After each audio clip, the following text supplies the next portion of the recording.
This morning was an important step, but the significant step, the historic step that has been taken on this issue of forestry, indeed was taken on Tuesday night.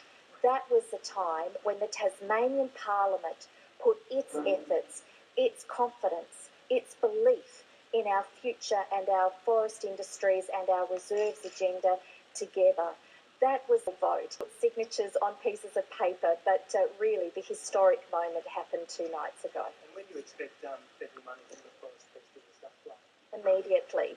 So for those in the sawmilling industry who need to have their quota bought back, we will now have those funds flowing immediately. There are other aspects to the agreement which mean that we have to wait. So, for instance, the reserves must go through the Tasmanian Parliament. There is still a period of disallowance for that to occur. That disallowance period will not finish until around September, October of this year. Therefore, there will be no funds flowing for economic development initiatives before that time. However, that doesn't mean that we can't start talking to those communities involved who have suffered from the downturn in forestry, to talk to them about what ideas they have and how we might be able to assist them to diversify their local communities.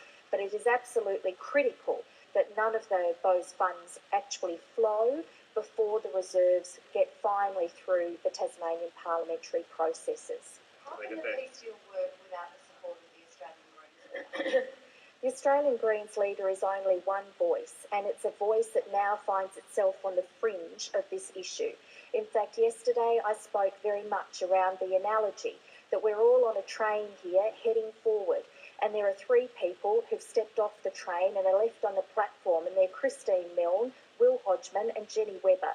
Now, I don't know if they like that company, but I tell you what, I'm very comfortable with the company that I'm with on the train moving forward, and they include key stakeholders in the industry, they include key stakeholders in the environmental movement, they include the combination of the political representation of Tasmania in the state parliament, of the Labor Party and the Greens, with the exception of one member who chose to vote an alternate way.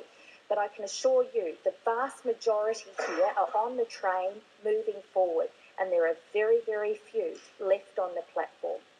I have to go, sorry. You could add his name to the list, I'm sure. Okay, thank you very much. Thanks, Thank you very much. Well, I might just, sorry, I know this is an unusual format for a press conference with people coming and going, but I announced with Wayne Swan and Jenny Macklin that we would be asking the Australian people to endorse a 0.5% increase in the Medicare levy to help fund disability care.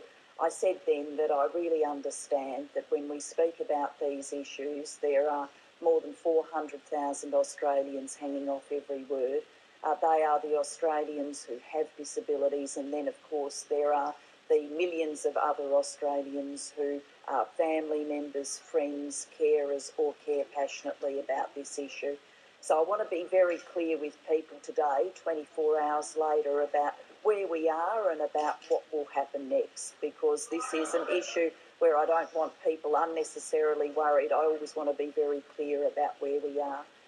To just briefly go through the history. Of course, this started with advocacy from disability, the disability sector, security for the future, and all credit to their campaign, and there are some great campaigners here today. We responded to that by asking the Productivity Commission to provide us with advice about how to get something as big as this done, something as big as Medicare done, and we got a great Productivity Commission report. We accepted many of the recommendations, but we actually decided to start launching the scheme a year earlier than the Productivity Commission had recommended, because we were so keen to start making a difference in the lives of people with disabilities. We found $1 billion in the federal budget, not easy to do in these economic times, but to fund those launch sites. And those launch sites start on the 1st of July, including one here in Tasmania.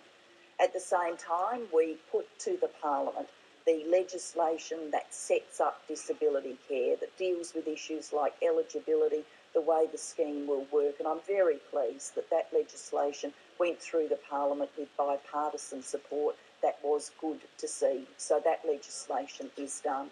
We've continued to negotiate with states and territories and to reach agreements to roll the full scheme out, and I'm pleased to be here in Tasmania announcing the latest of those agreements.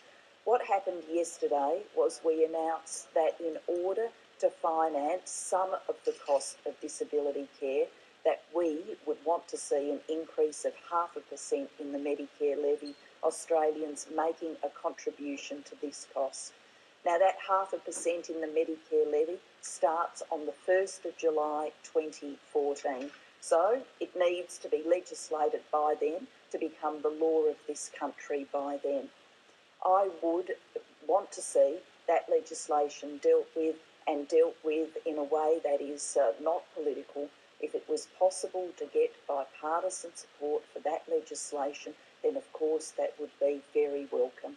And I would very much welcome the Leader of the Opposition today stating that the Opposition was prepared to support that legislation in a bipartisan way. If that was possible, then we would bring the legislation to the Parliament and bring it very soon in the forthcoming parliamentary session. If the Leader of the Opposition is not prepared to support that legislation, then it will become a question for the Australian people at the election, and I will be asking them in that election to endorse a 0.5% increase in the Medicare levy. Now, I know for many who are so passionate about this issue, they say, well, if you can get it through any which way in coming weeks, why not do that? Well, the issue here, actually, fundamentally, is about security of the funding for disability care. Put it at one moment that it will be taken away or fail to have support, particularly when the legislation wouldn't have even come into effect at that point. So I don't want this to become the province of political tactics and political games. Legislation coming into the Parliament, I want to be able to say to the Australian nation, it's done and it will be there for the long term. There are two ways of doing that, ensuring that the legislation, once passed, is there and there with security for the long term. The first is for the passage of the legislation to have bipartisan support, which I would welcome. The second is for the Australian people to endorse it and make it very clear that this is what they want for the future. So we await today the decision of the opposition. Let me say again, it would be terrific to see the 0.5% increase in the Medicare levy passed with bipartisan support.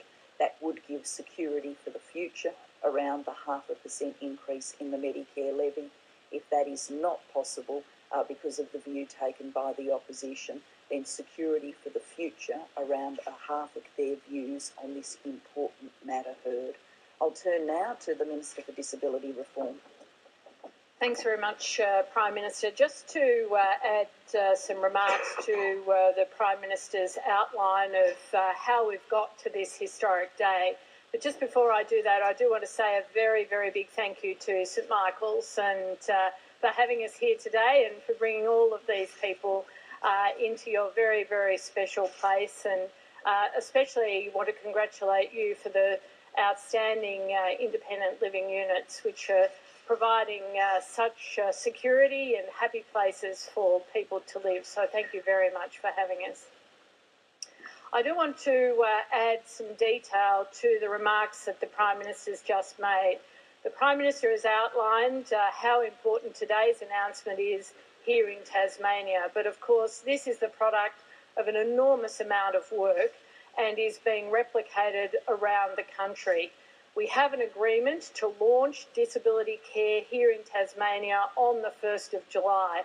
So, of course, that means that the Commonwealth has had to get an agreement with the Tasmanian Government, allocate funding from the federal government and from the Tasmanian Government. We have still on the 1st of July here in Tasmania. Exactly the same activity is taking place right now in the Hunter in New South Wales. This is a very big launch site in New South Wales. Around 10,000 people will come into disability care from the 1st of July. We've got a major agreement with the New South Wales Government that extends beyond the launch site, agreed between the Prime Minister and Premier O'Farrell last December.